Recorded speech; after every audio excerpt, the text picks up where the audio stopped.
तो कासिम आसिम पसंद है। अस्सलाम वालेकुम, मैं हूँ हुज़ैफा खान और आप देख रहे हैं सुपर इंडियन ब्लॉगर। दोस्तों, आज हम लोग आए हैं खलीलाबाद में। हमें लेना था एक बैग, तो सोचा एक वीडियो बना करके आपको भी दिखा दी जाए। ये रहे बैग, ये मैंने पसंद किया। ये वाला निकलवाओ। ले लिया, ये निकाल दो भाई। भाई ले लिया, ये वाला बैग दे दो भाई। ये बैग निकाल के रेडी कर दीजिए। इस बैग के अंदर एक बैग और है छोटा सा, तो वो निकालना पड़ेगा। यही दे दीजिए आप। यही दे दीजिए भाई।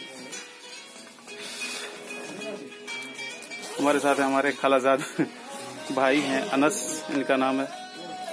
माशाल्लाह बड़े खूबसूरत से हैं।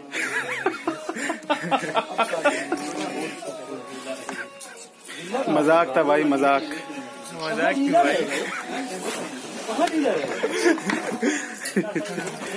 थोड़ा सा हंसी मजाक कर लेते हम लोग। पहले ये छोटा था, मैंने हाथों में खिलाया इसको।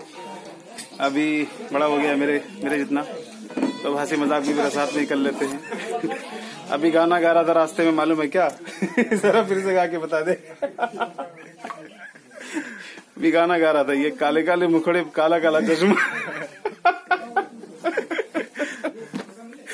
तो हंसी मजाक चलता रहता है हमारा।